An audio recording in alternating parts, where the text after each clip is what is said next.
Hey everyone, welcome back. Ready to really get into it today with a concept that might honestly change how you see yourself in the world. Ooh, I like where this is going. Hit me with it. Locus of control. It sounds kind of like, I don't know, textbooky, Yeah, but it gets at the heart of how much power we think we have in our own lives.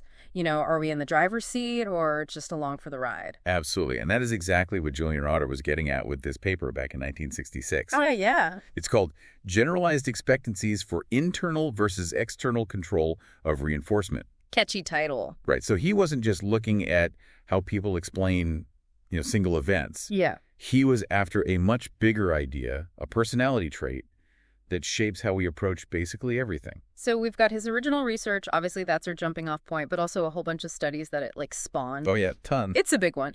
But basically, it comes down to this.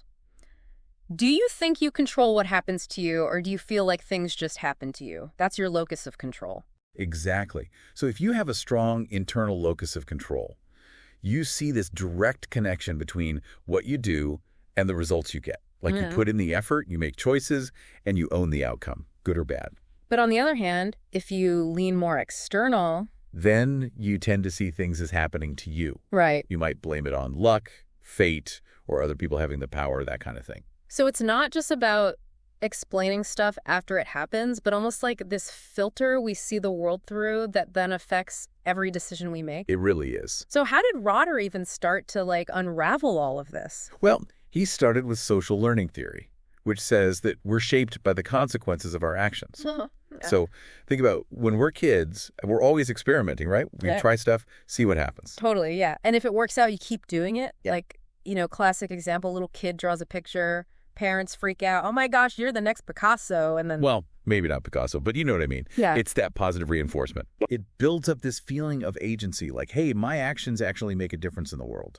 But then, what if your efforts don't seem to do anything? What if stuff just happens, good or bad, regardless of what you do? That's where that external locus of control can start to set in. If your experiences tell you that rewards and punishments are totally random, Unpredictable. yeah, then you're way less likely to see yourself as the one calling the shots. That makes me think of kids who grow up in chaotic or unpredictable homes, where it's Absolutely. And parenting styles definitely play a role. Kids who are raised with warmth, consistency, that kind of thing, and are encouraged to take responsibility, they tend to develop a stronger internal locus of control. So it's like nature and nurture working together, shaping how we see our own power to make things happen. So tell me about this IE scale Rotter created. I heard he got kind of sneaky with it. Oh, he did. The IE scale, it's this series of statements that are paired up, and you got to choose which one in each pair you agree with more. And obviously one reflects the internal viewpoint and the other the external. But he didn't want people trying to figure out what the test was about. Right, exactly. To get honest answers, he threw in these filler items just to disguise the real purpose of the test. Try to tap into those deeper beliefs without people overthinking it. Pretty clever. Yeah. So once he had this way to actually measure locus of control, he really went for it, didn't he? Oh, he did. He wanted to see how this personality trait played out in real life situations. Yeah. And the findings were pretty mind-blowing. It affects everything from how we gamble and how easily we're persuaded to, even how motivated we are to achieve. Okay, so let's get to the good stuff, the research. I want to know how all of this plays out in real life, like gambling, for instance. What's the connection there? So imagine you walk into a casino, right? Someone with a strong internal locus of control. They're probably going to go for games where skill and strategy matter. They'll take calculated risks, go for moderate odds where their actions can actually influence the outcome. And someone with a more external locus of control. They might be drawn to those flashy slot machines, just hoping for that lucky streak or one big win that changes everything. And they might even fall for the gambler's fallacy. The what? Yeah. The gambler's fallacy. It's the idea that, say if a roulette wheel lands on red 5 times in a row, black is somehow due next. Oh, right. Even though each spin is totally independent, the odds reset every time. So they're basically looking for something outside themselves to make things go their way. Exactly. It's like they think fate or luck is the real player, not their own choices. Yeah. But here's another really interesting thing. People with an internal locus of control, they're not only better at persuading others, they're also harder to persuade themselves. Really? So they're like, I've got my own compass. I trust my gut. Pretty much. They're not easily swayed by outside pressure. Makes sense, though. Right. If you believe deep down that you're in control of your own destiny, you're going to be way more confident in your own opinions and less likely to just go along with the crowd.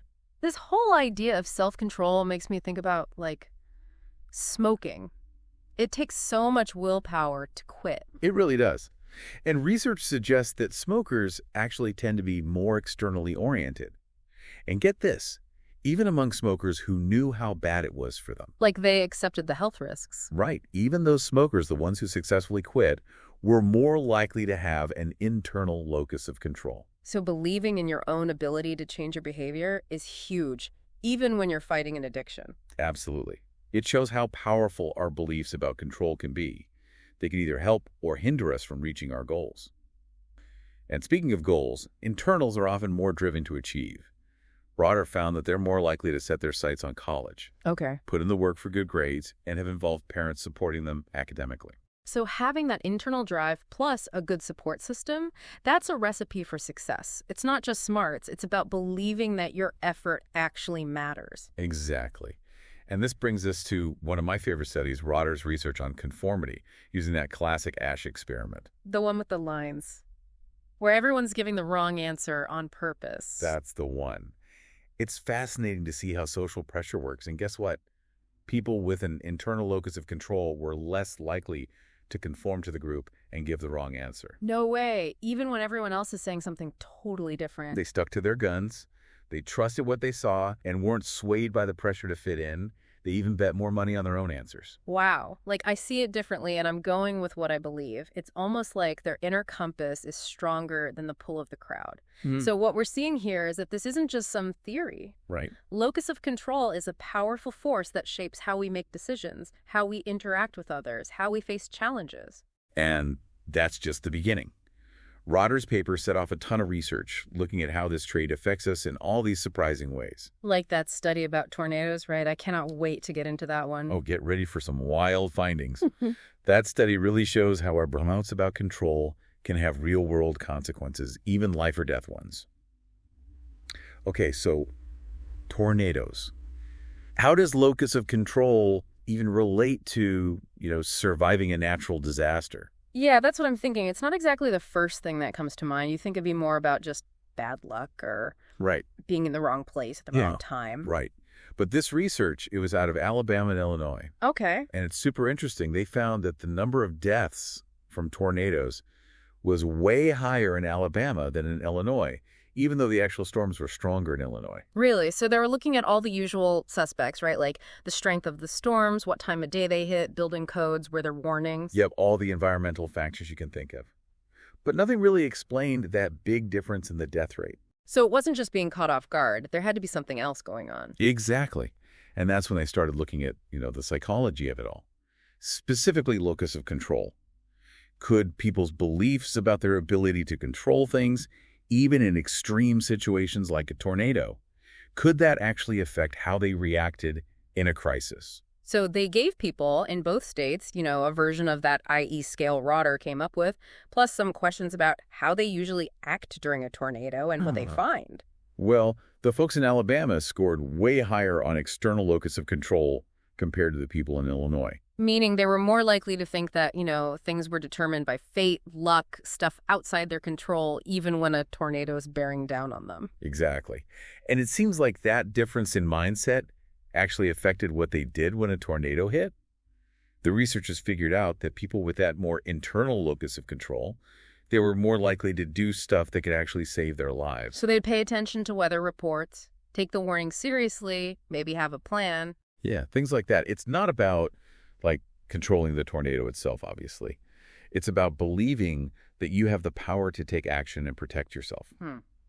You see that connection between what you do and the potential outcome. Well, someone with a more external viewpoint might be like, well, if it's going to get me, it's going to get me. Nothing I can do about it. Unfortunately, that can lead to just, not doing anything, even when there are steps you can take to be safer. So this study really shows that how we think about control, whether we feel like we have it or not, it matters.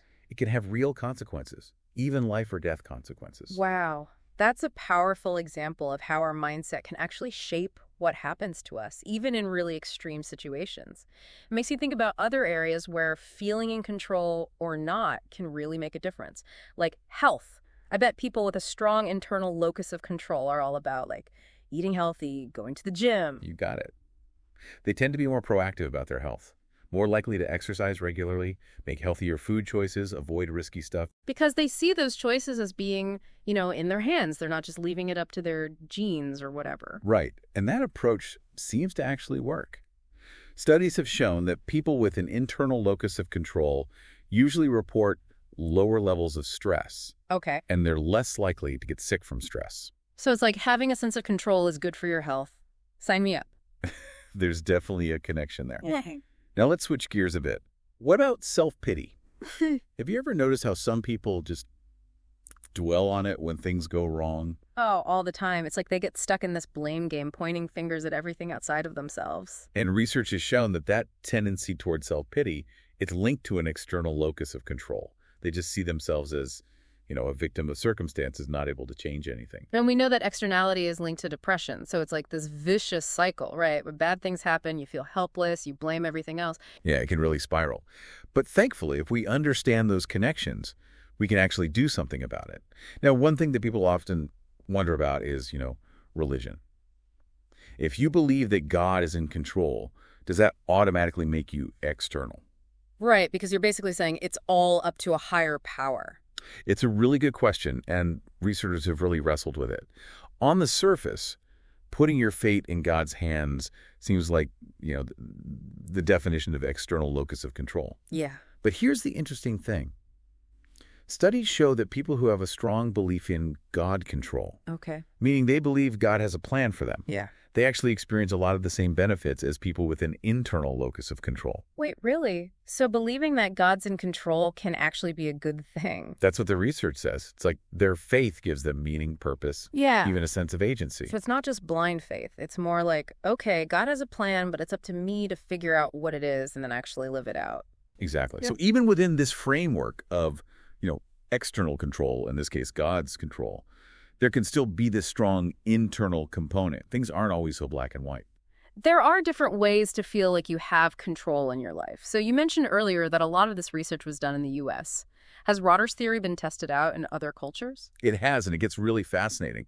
One study looked at locus of control and how it relates to, authoritarian attitudes. Okay. They looked at college students in Russia and the U.S., and they found that, get this, for the American students, a strong internal locus of control was actually linked to more authoritarian beliefs. But not for the Russian students. Nope, not at all. It seems like what's considered internal or external can be totally different depending on your culture. Makes sense. Our ideas about what it means to, take charge or accept your fate, that could be completely different depending on where you grew up. So it's not just this one universal thing. It's about how it plays out in different societies. Exactly.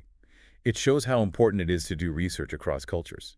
We can't assume that what we find in one place will automatically apply everywhere else. Now, speaking of cultural differences, there was this other study about locus of control and how people adjust when they're diagnosed with cancer. Oh, wow. That's heavy. It is. But in a culture where, supernatural beliefs are pretty common, the researchers wanted to see how locus of control played into coping with a serious illness like that. So in a culture where people might already lean more towards an external locus of control, believing that things are often out of their hands, how did they handle a cancer diagnosis? Well, even in that setting, they found that the people with a stronger internal locus of control tended to adjust better. So even when you're dealing with something as tough as cancer, believing you have some say, some control over what happens, it makes a difference. Were they more hopeful, more resilient? Yeah, exactly. It's like they had that mindset of, okay, this is happening, but what can I do to fate this? And the people who really believed in chance, a big part of externality, they had a much harder time. It makes you wonder if there's a way to, help people develop a more internal locus of control, even when they're facing something as scary as cancer. That's a really interesting question. And there's actually growing evidence that doing things to boost a sense of agency and control can really help patients' well-being. So helping them focus on what they can control, like their diet, exercise, sticking to the treatment plan, all of that. Exactly. It's not about pretending everything's perfect or that they have total control. It's about giving them tools to actively participate in their own healing. This whole deep dive has been amazing. We went from gambling and tornadoes to conformity and even cancer. It's clear that locus of control really affects pretty much every part of life. But what does it all mean for, us regular people just trying to get through the day? I think the big takeaway is that locus of control is a powerful force. It shapes how we see the world and how we react to it. It affects our motivation, how resilient we are, our health, even how we handle stress in tough situations. And while our childhood definitely plays a role in forming our locus of control, the good news is it's not fixed. We can learn to be more internal, more proactive, more in charge of creating the life we want. Absolutely. It starts with realizing, okay, what are my tendencies? How are my beliefs about control affecting my choices? Just becoming aware of it. And then making a conscious effort to change your perspective. Focus on what you can control, and don't forget to celebrate those small wins along the way. Well said. In the end, believing in our own power to make a difference, that's key to a fulfilling life. So as we wrap up our deep dive into locus of control, here's a question for you to think about. Are there any areas in your life where you might want to shift your perspective, maybe become more internal, more proactive? Or maybe there are times when a more external approach is actually healthier. It's something to consider. Thanks for joining us, and keep exploring.